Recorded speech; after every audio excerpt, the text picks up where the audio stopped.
At Christmas dinner, my grandfather slammed the table. "Why is a stranger controlling the multi-million-dollar company I left you?" His voice was a thunderclap that shattered the festive warmth. I froze, the silver fork slipping from my numb fingers. I looked at him and said, "What are you talking about? I don't even have $1 to my name." The room went silent. My parents and brother turned pale as the color drained from their faces. Then the police arrived, their sirens wailing outside the frosted window.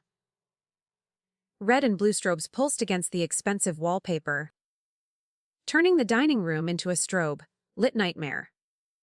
Grandpa Sidney sat motionless at the head of the table. He looked like an ancient judge carved from granite. My father clutched his wine glass so hard the stem snapped, staining the white linen like a fresh wound. Mother tried to offer a trembling smile, but her eyes were darting toward the back door. The officers stepped into the foyer without knocking. Their heavy boots echoed with a finality that suggested they were expected. The lead investigator didn't look at me. He walked straight to my brother, Knox, who was suddenly sweating despite the December chill. A thick manila envelope landed on the centerpiece, crushing the gingerbread house we had built together. Grandpa didn't look surprised. He reached into his blazer and pulled out a second set of documents. These were stamped with the seal of a private forensic lab. He slid them toward me, his eyes filled with a terrifying, cold pity. I noticed my mother's hand was shaking near the carving knife. "Open it, Adeline," Grandpa commanded. His voice held no room for negotiation or daughterly fear.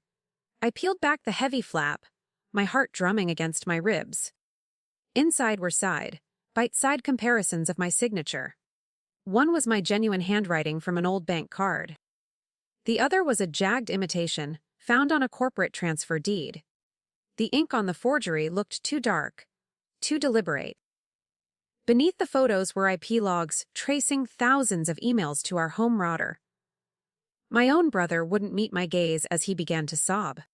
The documents revealed a systematic execution of my future.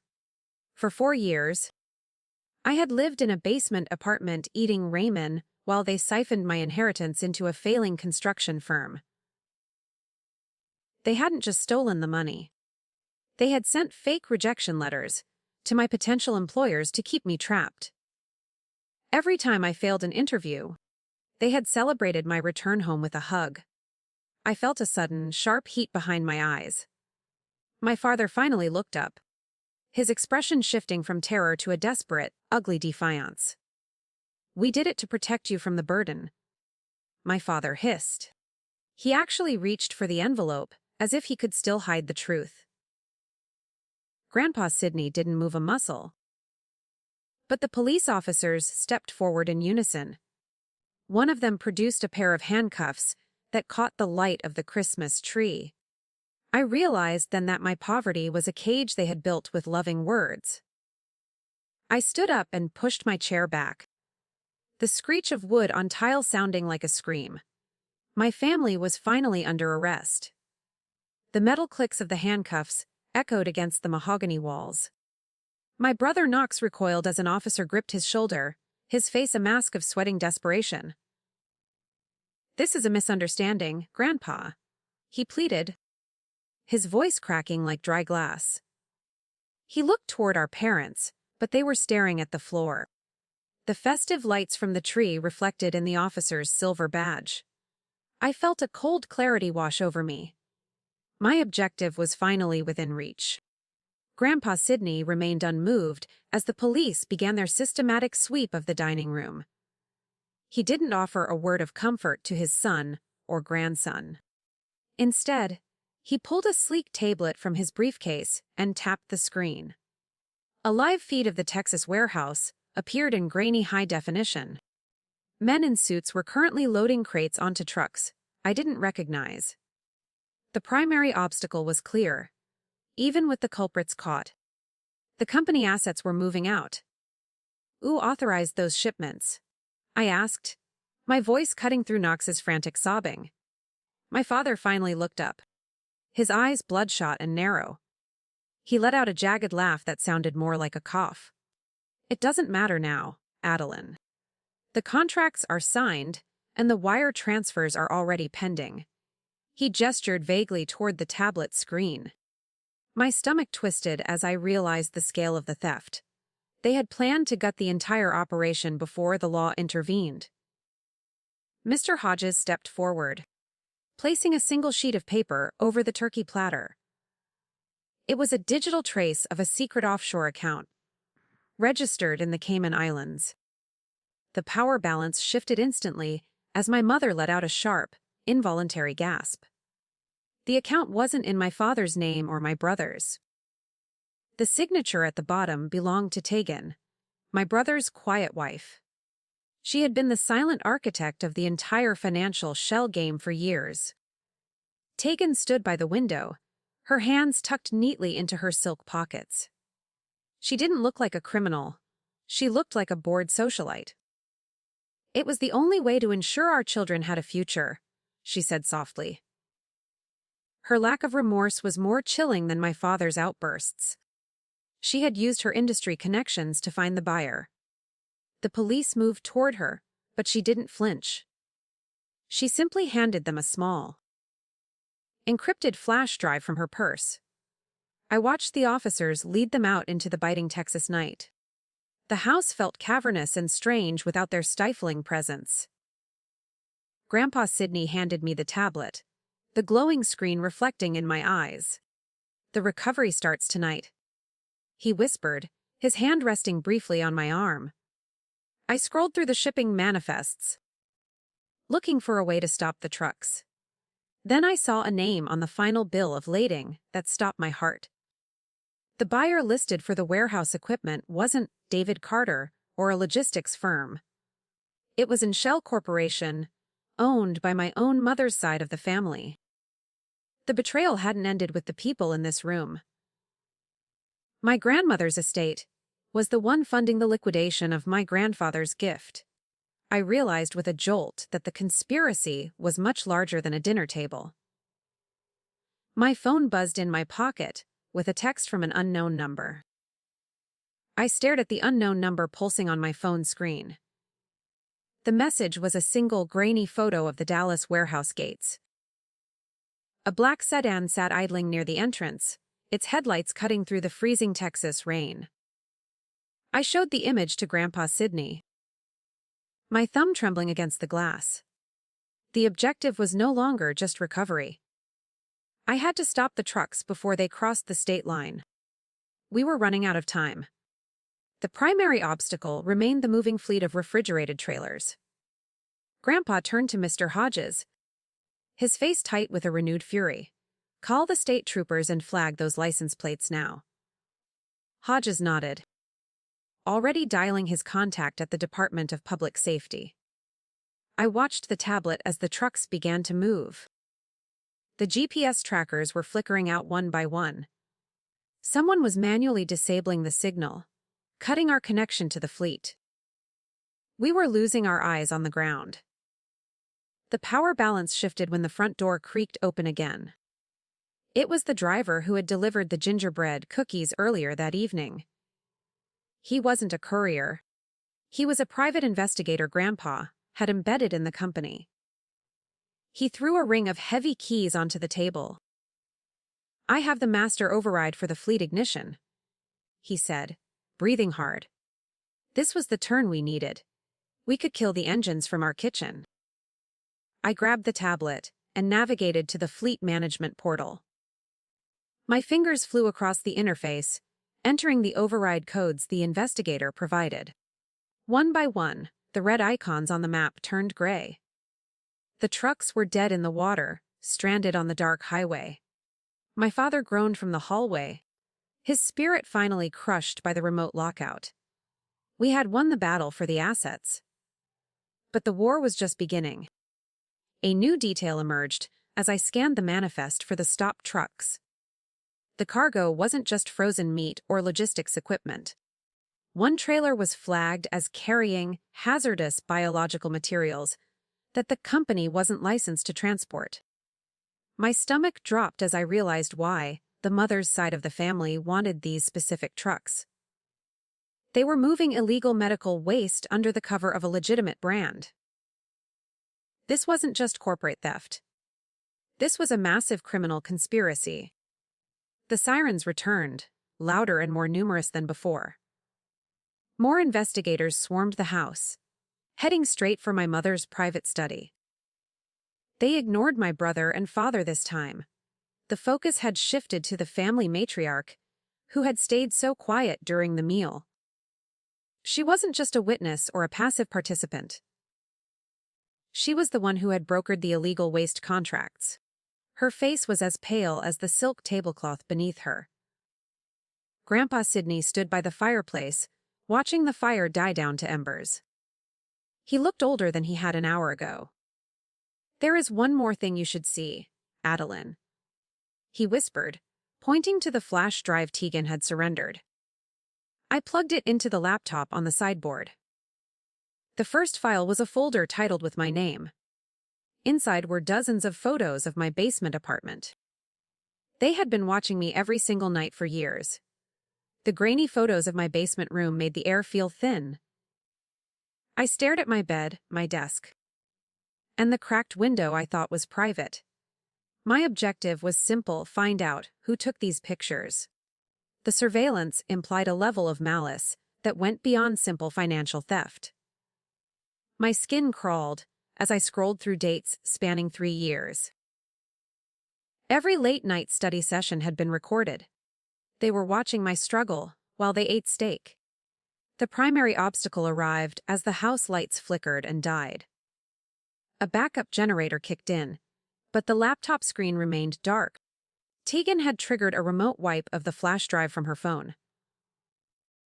I looked up, but she was already being led away.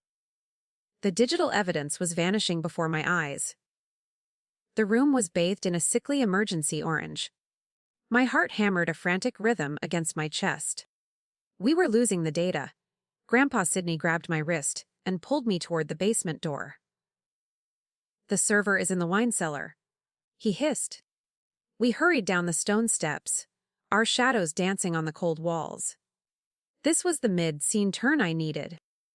My mother had installed a private cloud server behind a rack of vintage Merlot. It was the hub for the entire surveillance network. The power balance shifted as I saw the blue blinking lights of the hardware. I knelt on the dusty floor and began pulling cables. My fingers were slick with sweat as I looked for the primary backup drive. I had to bypass the encryption before the wipe command reached this unit. The hum of the cooling fans felt like a ticking bomb. I found a hidden port and plugged in the tablet. The screen lit up with a progress bar that moved with agonizing slowness. 60 seconds remained until the total deletion. The progress bar hit 90% when the basement door slammed shut. The heavy bolt slid into place with a metallic thud. I was trapped in the cellar with the humming machines. Grandpa was on the other side. His muffled shouts echoed through the oak wood. My mother's voice rose above his, cold and strangely triumphant. She wasn't sobbing anymore. She was the one who had locked the door. I realized she had anticipated this move. The server fans suddenly roared at maximum speed, a sign of extreme processing. I typed frantic commands into the tablet to isolate the drive. The screen flickered green as the backup completed just in time. I had the files, but I was still stuck in the dark. The smell of old wine and ozone filled the small space. I looked at the monitor one last time. A new folder appeared, titled with a date from tomorrow. The folder contained a pre-written obituary with my name and photo. It described a tragic accident involving a gas leak in my run-down apartment. They hadn't just been watching me, they were planning my end. The realization was a physical blow that left me gasping. I looked at the heavy door and the flickering server lights. My family hadn't just stolen a company. They were trying to erase me from the world before New Year. The cold air of the cellar tasted like copper and old earth. My objective was simple. I had to break through that oak door before the obituary became reality. I hammered against the wood until my knuckles bled. But the heavy bolt remained unmoved. The hum of the servers felt like a countdown to my own erasure. I could hear my mother's footsteps retreating down the hallway above. She wasn't just leaving the room. She was leaving me to die in the dark. The primary obstacle arrived as a faint, whistling sound hissed through the ventilation duct.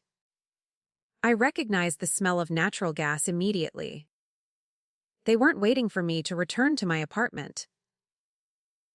They were accelerating the schedule right here in Grandpa's basement.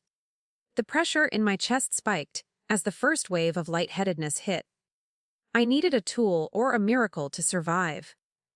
My eyes scanned the server rack for anything sharp. I found a heavy, steel-mounting bracket loose on the floor. I used the metal bracket to smash the glass front of the wine cooler.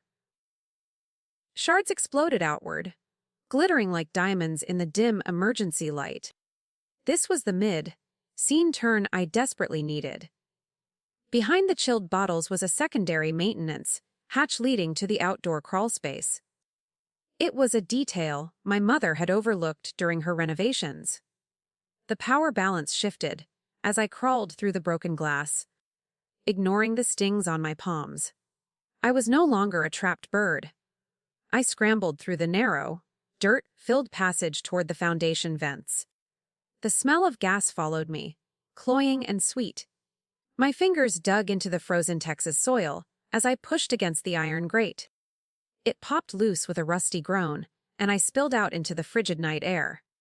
I sucked in deep lungfuls of oxygen, my heart racing. I was outside, but I wasn't safe yet. The house was a ticking bomb, and Grandpa was still inside. I ran toward the front of the estate, my boots crunching on the icy lawn. The police were already loading Knox and my father into transport vans. I screamed for them to stop, pointing toward the basement windows. My voice was a raw scrape in the cold air. The lead investigator saw my bloodied hands and instantly understood the danger. He barked orders into his radio as the tactical team moved back toward the porch. Everyone scrambled away from the building. The explosion wasn't a roar. It was a dull, heavy thump that shook the ground. Flames licked out from the cellar vents, turning the snow into gray slush. The house remained standing, but the interior was gutted by the pressure wave. I watched as the officers dragged my mother away from the garage. She looked at me with a hollow, vacant stare that held no soul. She didn't even try to deny it. The fire reflected in her cold, dark eyes. Grandpa Sidney appeared from behind a police cruiser, his face covered in soot but his posture upright. He held a small, black ledger tightly against his chest. I got the physical records, Adeline. He rasped through a coughing fit.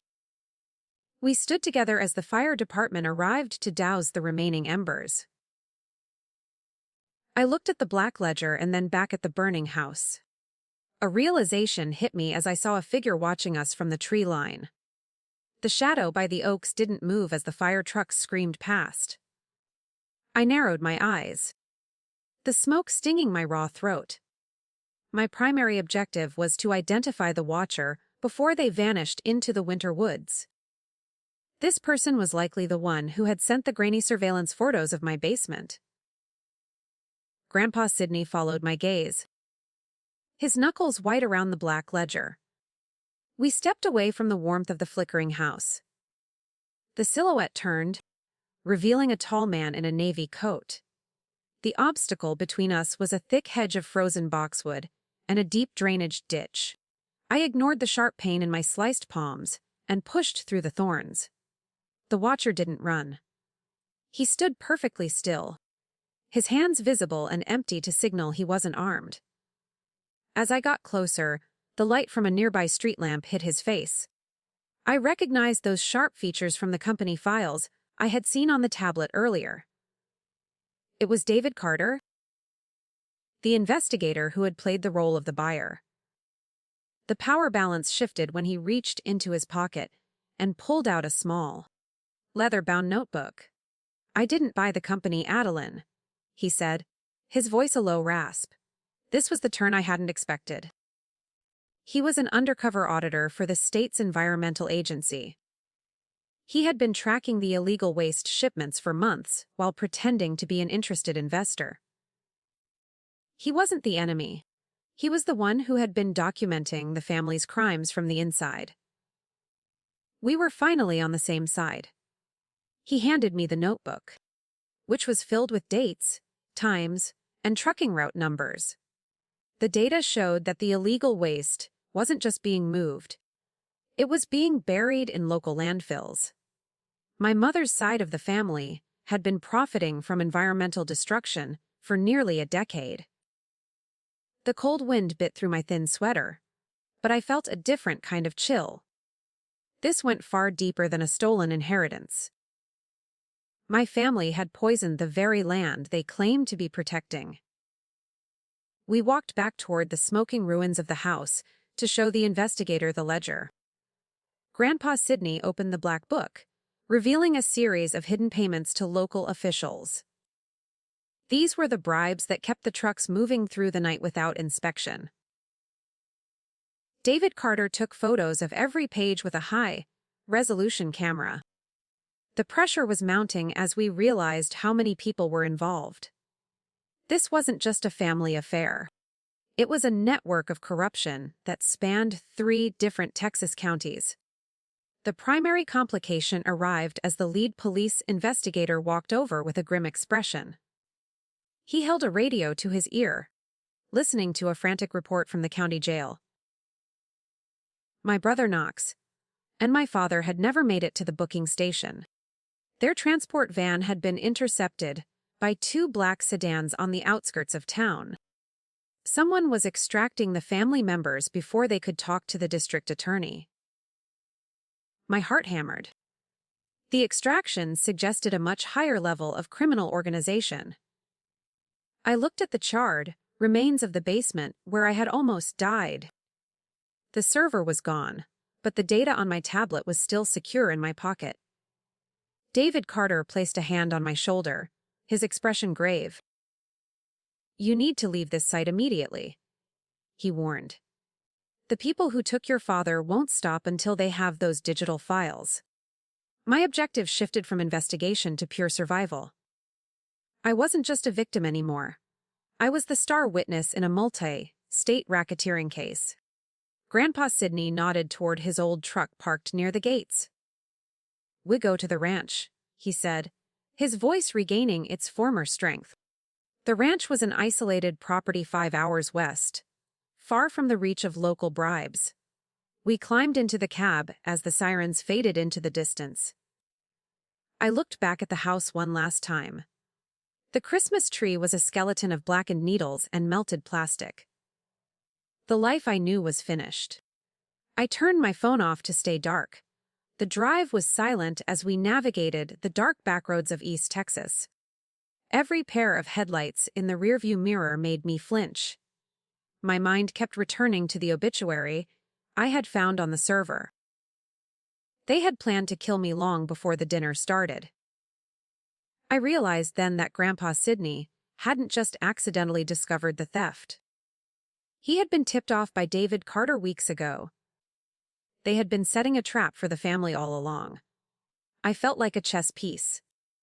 We reached the ranch at dawn, the sky a bruised purple over the flat horizon. As Grandpa opened the gate, a realization hit me like a physical blow. The black ledger he carried wasn't the only one. He reached under the seat and pulled out a second, identical book. This one had his own name on the first page, dated 30 years ago. He looked at me with a weary, honest sadness. "The corruption didn't start with your mother, Adeline," he whispered. "The cycle was much older than I knew, and I admit I was part of it." The cold morning light hit the dusty dashboard as I stared at the second ledger. My objective was simple. I needed to know if the man I trusted was just as guilty as the ones we had fled. Grandpa's confession hung in the air like wood smoke. He flipped through pages of handwritten notes, detailing historical kickbacks and land deals. I realized the multi-million-dollar company hadn't been built on pure grit. It was forged in the same shadows that were currently consuming my parents. I felt the steering wheel tremble under my grip. The primary obstacle arrived in the form of a low, flying helicopter cresting the western ridge. It didn't have the markings of a news crew or the state police. The dark fuselage gleamed in the sunrise, banking sharply toward the ranch house. Grandpa Sidney shoved the ledgers into a hidden compartment behind the glove box. They tracked the truck's transponder. He grunted, his face hardening into a mask of ancient wariness. We were trapped in the open valley with nowhere to hide. The wind from the rotors whipped up a stinging dust. We scrambled out of the truck and ran toward the old stone barn. The power balance shifted when I spotted a heavy steel door, reinforced with a keypad lock. This wasn't just a ranching facility, it was a hardened bunker. Grandpa punched in a code with steady fingers as the helicopter hovered over the yard. The door hissed open, revealing a wall of monitors and a sophisticated radio array. This was the mid-scene turn I needed. My grandfather had been preparing for this internal family war for decades. I didn't just tip off David Carter, Grandpa said while checking the perimeter cameras. He pointed to a screen showing the black sedans approaching the front gate. These were the same vehicles that had intercepted the transport van earlier. My brother and father weren't victims of a kidnapping. They were the ones leading the tactical team to our location. The realization felt like a physical weight pressing against my lungs. My own blood was hunting me across the Texas scrubland. I watched Knox step out of a car. I took the tablet from my pocket and connected it to the bunker's uplink. My objective was to broadcast the encrypted files to every major news outlet before the signal was jammed. The progress bar crawled forward as the first gunshot rang out against the stone walls. Knox was shouting my name through a megaphone, his voice distorted and full of fake concern. He promised safety if I just handed over the digital evidence. I ignored him and focused on the flickering data stream. The pressure was becoming unbearable. The mid-scene turn arrived when David Carter's voice crackled over the emergency radio. He wasn't at the house ruins. He was 5 miles away with a unit of federal marshals. "Hold them off for 10 minutes, Adeline," he commanded through the static. The marshals had been waiting for the family to lead them to the secondary server. My grandfather smiled, a grim and toothy expression. He pulled a heavy rifle from a locker and checked the chamber. The power had shifted back to us. We just had to survive. The tactical team began breaching the barn's outer perimeter with small explosives. The floor vibrated with every thud, knocking dust from the rafters. I watched the upload reach 80%, the blue light reflecting in my wide eyes. My father's face appeared on a monitor, his expression twisted with a greed I barely recognized. He was holding a thermal breach charge against the bunker door. He didn't care about the gas or the company anymore. He just wanted to erase the evidence of his own failure. The upload finished with a sharp chime, just as the door began to glow red from the heat. I sent the final confirmation and watched the data scatter across the globe. My family's secrets were now public property. The helicopters in the distance were no longer alone. 3 Black Hawk variants appeared on the horizon, moving with a speed that made the air thrum. The federal response was finally here. I looked at Grandpa Sidney and saw him lower his weapon. The fight was over, but the cost was absolute. The bunker door buckled inward, but the federal marshals dropped from the sky before my father could enter. The yard became a chaotic blur of flashbangs and shouting men in tactical gear. I stepped out into the light, my hands raised and my heart empty. My brother was face down in the dirt, his expensive suit ruined by the Texas mud. As they led me toward a transport, I saw a final figure standing by the gate. It was the stranger, David Carter, holding my original birth certificate. He looked at me with a sad, knowing smile. The dust settled as the marshals forced my father into the dirt.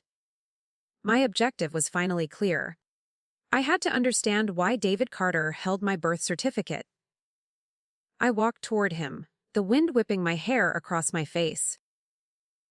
He handed me the yellowed paper without a word. I looked at the bottom line where the father's name was listed. It wasn't my father currently in handcuffs. It was Grandpa Sidney's youngest son, my true biological father, who had died years ago. My entire life was a constructed lie. The primary obstacle remained the legal ownership of the logistics firm. If my biological father was dead, the inheritance laws changed everything. My parents had known this since the day I was born.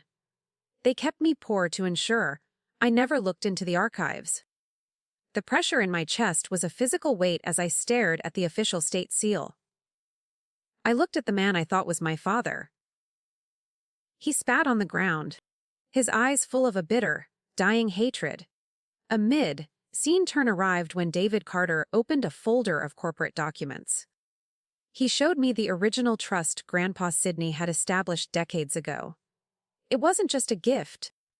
It was a bloodline mandate that bypassed my current parents entirely. The power balance shifted as the marshals began seizing the black sedans.